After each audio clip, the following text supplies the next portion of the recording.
Good morning dear students, आज मैं आपको पढ़ाने वाली हूँ लघु कथा लेखन।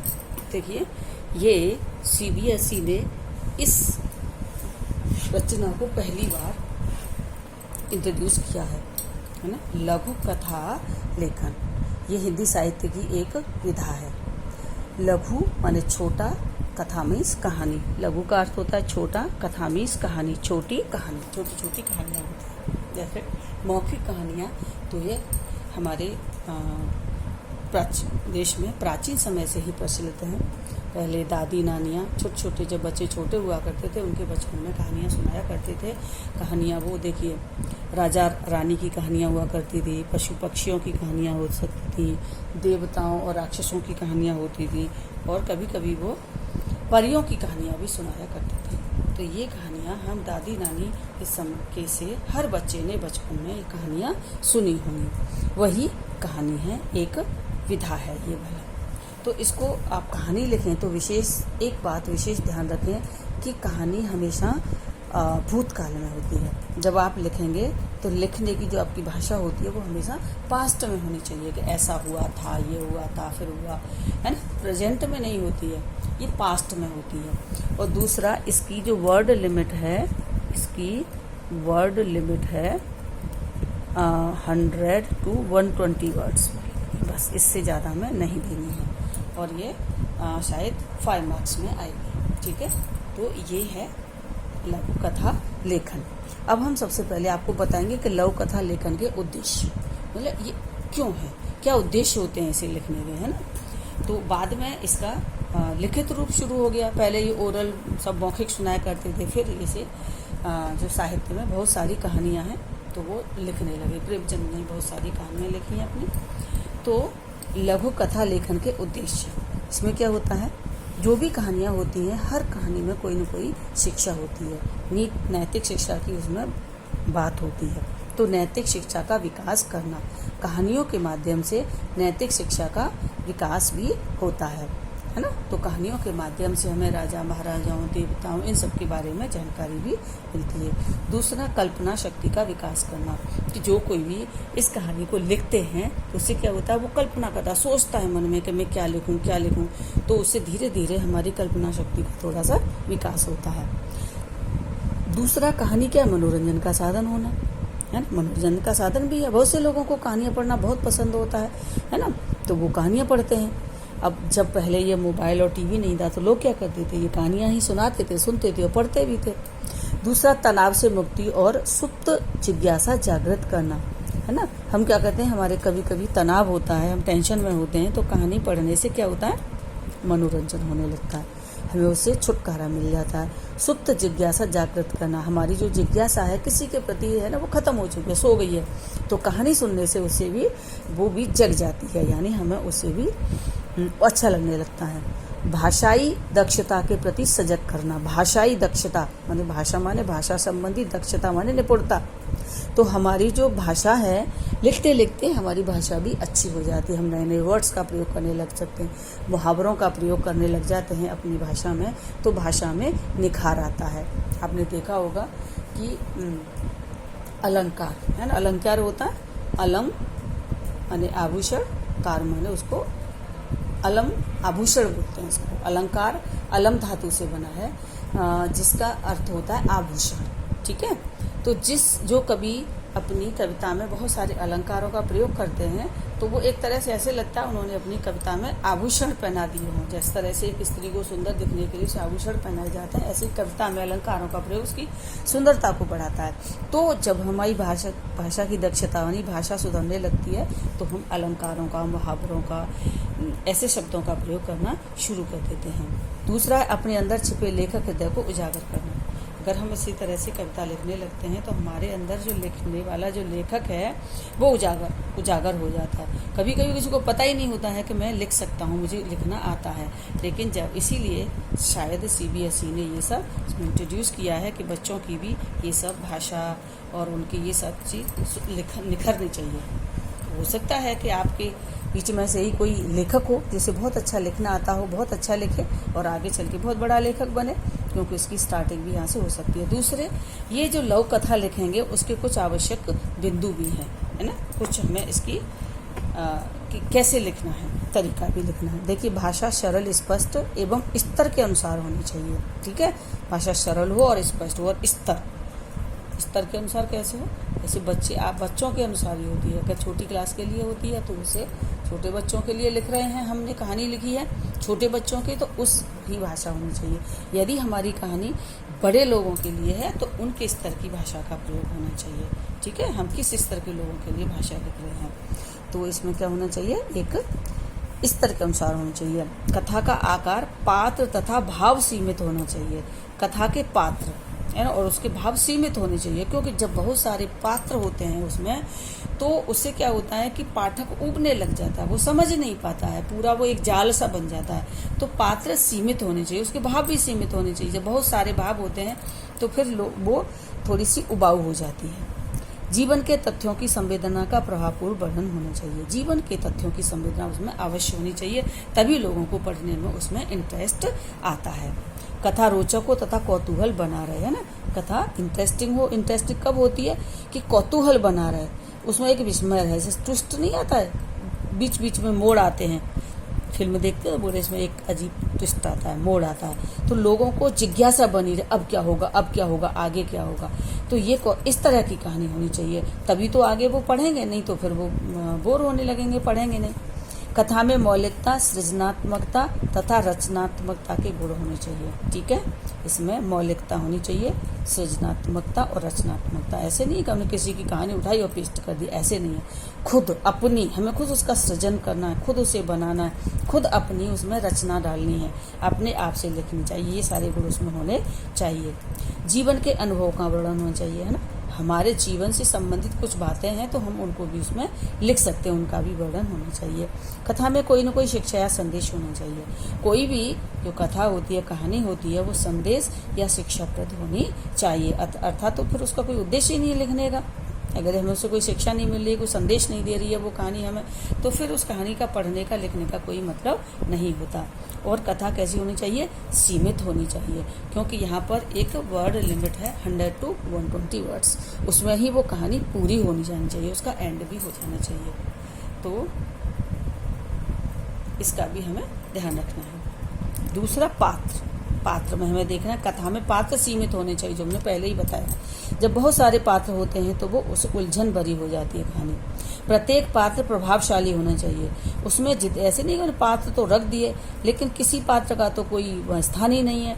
तो कहानी का प्रत्येक पात्र, है ना, थोड़ा सा स्ट्रांग होना चाहिए, प्रभाव और दूसरों पर इफेक्टिव होना चाहिए, जिससे पाठक पढ़ने के बाद भी लंबी अवधि तक याद रखें कि उसने कहानी पढ़ ली, लेकिन कहानी पढ़ने के बावजूद भी बाद में भी पाठक क्या करे, बहुत लंबे समय तक उन पात्रों को याद रखे और कभी कभी अपने आप को अच्छे पाठक की भांति ढालने की कोशिश करे। पाठक नहीं है, अच्छे पात्र। कभी कभी उसमें पात्र बहुत अच्छे होते हैं, उनके बहुत अच्छा करते हैं, तो लोग क्या करते हैं कि अपने आप को उस अच्छे पात्र, जो अच्छा पात्र कहानी में होता है, उसकी तरह से अपने आप को ढालने की कोशिश करते हैं, है ना। तो ये पात्रों का भी विशेष ध्यान रखना चाहिए कहानी लिखते समय। अब लघु कथा से संबंधित पूछे जाने प्रश्न वाले संभावित प्रश्न, क्योंकि ये पहली बार इंट्रोड्यूस हो रहा है, तो किस तरह से सीबीएसई में प्रश्न पूछे जा सकते हैं, किस तरह की संभावना हो सकती है, वो मैंने यहाँ पर लिखे हैं। देखिए, रिक्त स्थानों की पूर्ति द्वारा कथा लेखन, है ना, कि बीच बीच में से लिख देंगे और बीच बीच में से छोड़ देंगे, वो आपको पूरी करनी होती है। इस तरह से भी क्वेश्चन आ सकते हैं। ठीक है, जैसे कभी कभी क्या आ सकता है, अधूरी कहानी पूरी करें व शीर्षक भी लिखें। अब कहानी की स्टार्टिंग तो कर दी, 2-3 लाइन लिखी, और उसके बाद क्या किया, वो छोड़ दी। अब ये आपको पूरी करनी है, और उसमें आपको क्या करना है, आपको शीर्षक भी कहानी का लिखना है। शीर्षक लिखते समय भी आपको विशेष ध्यान रखना है, आकर्षक हो, कहानी से संबंधित हो, ठीक है, और वो उसके अनुरूप हो शीर्षक लिखते समय।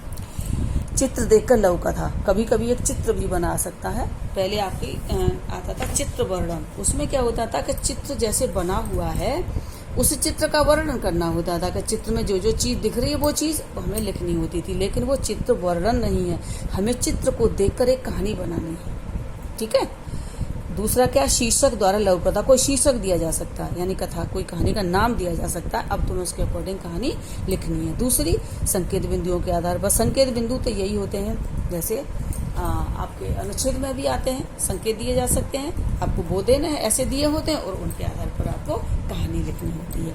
उदाहरण के तौर पर मैंने एक ये लिखी है आपके लिए, नीचे दिए गए संकेतों के आधार पर कहानी लिखी है, यानी रिक्त स्थानों की तरफ। ये रिक्त स्थान भी है, यहाँ पर इसे संकेत भी हो सकते हैं, ये रिक्त स्थान भी है, ये यहाँ पर इसे आप देख सकते हैं। देखिए मैंने लिखा, गर्मी के दिन डैश, एक बारहसिंगा डैश, नदी किनारे पानी पीने आना डैश, परछाई देखना डैश, सींगों की प्रशंसा करना डैश, और टांगों के भद्देपन पर विचार, शिकारी कुत्तों की आवाज, भागना, सींग को झाड़ी में फंसना, भागने में पैरों की सहायता से सुरक्षित स्थान पर पहुंचना, मुसीबत में डालने के लिए सुंदर सींगों के बारे में सोचना, टांग और सींग की तुलना। ठीक है, ये है।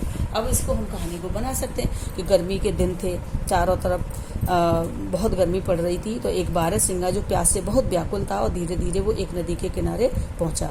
जब वो नदी के किनारे पहुंचा और नदी में जैसे ही वो पानी पीने लगा, तो पानी पीते ही उसे अपनी परछाई उस नदी के जल में दिखाई दी, और अपनी परछाई में उसको क्या दिखे, अपने सुंदर सुंदर बड़े बड़े सींग दिखाई दिए, जिन सींगों को देखकर वो बहुत खुश हुआ और अपने सींगों की प्रशंसा करने लगा कि मेरे सींग कितने सुंदर हैं। लेकिन उसी समय उसकी नज़र अपने टांगों पर भी पड़ जाती है, तो उसे अपनी टांगें बहुत भद्दी लगती हैं। तो वो ये विचार करता है कि मेरे सींग इतने सुंदर हैं, काश मेरी टांगें भी इतनी सुंदर होती। टांगें, वो उसकी पतली पतली टांगें, वो उनकी टांगों को एक घृणा की दृष्टि से देखने लगता है कि मेरे सींग इतने सुंदर हैं और मेरी टांग इतनी खराब है। उसी समय क्या होता है कि एक शिकारी कुत्तों की आवाज़ आने लग जाती है। तो शिकारी कुत्तों की आवाज़ आती है, उसे देखकर वो बारहसिंगा है वो एकदम से भागने लगता है, और वो जब जैसे ही भागता है जंगल में, तो उसके सींग कहाँ एक झाड़ी में फंस जाते हैं। सींग झाड़ी में फंसते हैं। जब सींग हमारे झाड़ी में फंस रहे हैं तो वो भागने में असमर्थ हो जाता है। लेकिन भागने में उसकी सहायता कौन करता है? पैर ही उसकी सहायता करते हैं। भागता सींगों के बल से थोड़ी भागेगा, कैसे भागेगा? पैरों के बल से। वो भाग तो पैरों से रहा है, लेकिन सींग क्या कर रहे हैं? सींग झाड़ी में फंस रहे हैं और उसकी दौड़ने में उसको क्या कर रहे हैं? उसे मुसीबत पैदा कर रहे हैं। लेकिन फिर भी किसी तरह से वो पैरों की सहायता से दौड़कर सुरक्षित स्थान पर पहुंच जाता है और उन शिकारी कुत्तों से वो बच जाता है। फिर अब वो सोचने लगता है कि मैं जो सींग है जिनकी सुंदरता की मैं प्रशंसा कर रहा था, इतना खुश हो रहा था, उन सींगों ने क्या किया? उन सींगों ने तो मुझे मुसीबत में डाल दिया।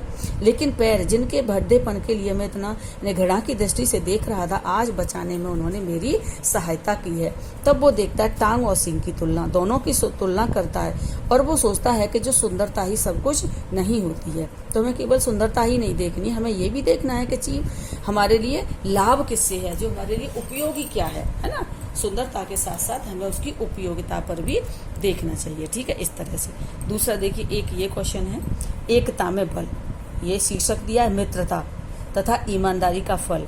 शीर्षक में से किसी एक विषय पर लघु कथा लिखिए। एकता में बल है ना, इसमें बहुत सारे कहानी है। आपने एक किसान के बेटे की कहानी, जिसके 4 बेटे लड़ते झगड़ते रहते थे, वो वाली है जो उसे लकड़ी देता है तोड़ने के लिए। दूसरा आपने कबूतरों का भी सुना होगा कि जैसे कबूतर जाल में फंस जाते हैं, फिर जब एक साथ वो ताकत लगाकर उड़ते हैं तो वो बच जाते हैं। मित्रता की बहुत सारी कहानियाँ आप लिख सकते हो।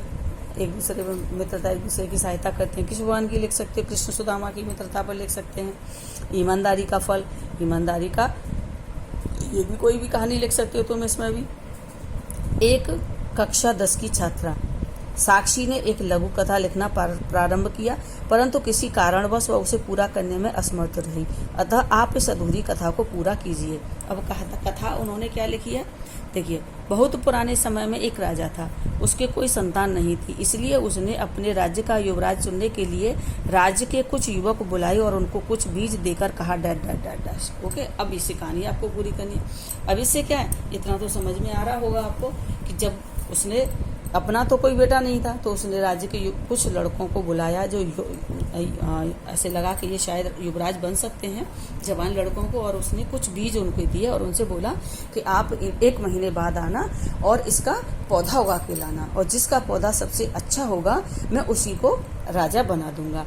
अब सभी गए और सबने 1 महीने बाद सुंदर सुंदर पेड़ अपने हाथों में लेकर आए और उन्होंने कहा कि ये हमारे फूल, हमारा ये पेड़ है, अच्छे से अच्छा दिखाने की कोशिश कर रहे थे। लेकिन एक लड़का उनमें से चुपचाप नजरें झुकाए नीचे खड़ा था। तो राजा ने कहा, क्यों, तुम्हारा पेड़ नहीं उगा, तुम पेड़ नहीं उगा पाए? तो जो और भी थे वो सारे उस पर हंसने लगे। तो उसने कहा, नहीं, मैंने बहुत कोशिश की, बहुत मेहनत से उस पेड़ को उगाया, लेकिन मेरा बीज उगा ही नहीं। तो राजा उसकी ईमानदारी से बहुत ही खुश हुआ। ईमानदारी का फल ये कहानी का भी हो सकता है। वो राजा बहुत ही खुश हुआ और उसने कहा कि तुमने बिल्कुल ठीक किया है, तुम ही मेरे राजा युवराज बनने के योग्य हो, क्योंकि मैंने जो बीज तुमको दिए थे वो सारे बीज उबले हुए थे और वो तो उग ही नहीं सकते थे। यानी ये सब जो पौधे उगा के लाए हैं, ये सब ने झूठ बोला है, मेरे साथ धोखा किया है, तो ये युवराज नहीं बन सकते। युवराज बनने लायक तो तुम ही हो, क्योंकि तुमने मुझे ईमानदारी दिखाई है। तो इस तरह से ईमानदारी का फल, आप इसका नाम भी दे सकते हो, इस कहानी को भी पूरा कर सकते हो, क्योंकि इसमें इसका शीर्षक भी लिखना है। ठीक है, अब देखिए हमने जो एक और दिया है चित्र। जैसे हमने बताया था कि एक चित्र बना हुआ आ सकता है, मुझे यही चित्र समझ में आया और ये मैंने बना दिया। निम्नलिखित चित्र को देखकर अपने शब्दों के लघु कथा लिखिए। अब आपको समझ में आ रहा होगा कि ये चित्र क्या बन रहा है, शुरू से ही आप लोग पढ़ते चले आ रहे हैं। हाँ, बनाया तो को आया, पता नहीं ये बन कैसा गया, पर ठीक है। तो आप इसमें लिख सकते हो कि गर्मी के दिन थे, चारों तरफ बिल्कुल सूखा ही सूखा था, कहीं कोई जल नहीं था। उस समय एक कौआ एक पेड़ पर बैठा था, वो प्यास से बहुत व्याकुल था। उसने चारों तरफ घूम घूम कर देखा, लेकिन उसे कोई पानी नहीं मिला। वो बहुत ही हताश हो गया। फिर दौड़ते दौड़ते किसी तरह से उसे एक ये घड़ा दिखाई दिया। जब उसने उस घड़े में जाकर देखा तो उसमें पानी बहुत कम था, उसकी जो चोंच थी वो उसमें नहीं पहुंच पा रही थी। अब वो जल भी मिला, लेकिन पीने में असमर्थ था। फिर कौए ने अपना दिमाग लगाया, थोड़े दिमाग का इस्तेमाल किया, वहाँ आसपास से ढूंढ कर वो कंकड़ लेकर आया, क्योंकि वो जानता था कि सोच लिया होगा कि कंकड़ पानी नहीं पी सकते, और उसने कंकड़ों को उसमें डालना शुरू किया, क्योंकि कंकड़ भी तो उस जगह घेरेंगे। और वो धीरे धीरे पानी ऊपर आ गया। तो जैसे ही पानी ऊपर आया, कौए ने उस पानी को पिया और अपनी प्यास बुझाई। ये मेहनत का फल, इस कहानी का अगर शीर्षक लिखा जाए तो लिख सकते हैं कि मेहनत का फल हमेशा मीठा होता है, क्योंकि उसने मेहनत की, चारों तरफ से कंकड़ लाया, उसमें डाले और थोड़ा अपना दिमाग भी लगाया, तो वो पानी पिया और अपनी प्यास को बुझाया। तो ये सारे कहानियों के प्रकार थे। मैंने आपको सब कहानी के उद्देश्य, कहानी के लिखने के नियम, पात्र, everything I have given you. And questions भी दिए हैं कि such type of question can come in your examination. Now it's depend upon you कि अब आप ये कैसा लिखते हैं। लघु कथा तो अवश्य आएगी, क्योंकि ये अभी आपका इंट्रोड्यूस किया गया है। और वीडियो को थोड़ा ध्यान से पढ़ना, अच्छी तरह से पढ़ना, ताकि आपकी अच्छी से समझ में आ जाए। Okay, thank you, have a nice day.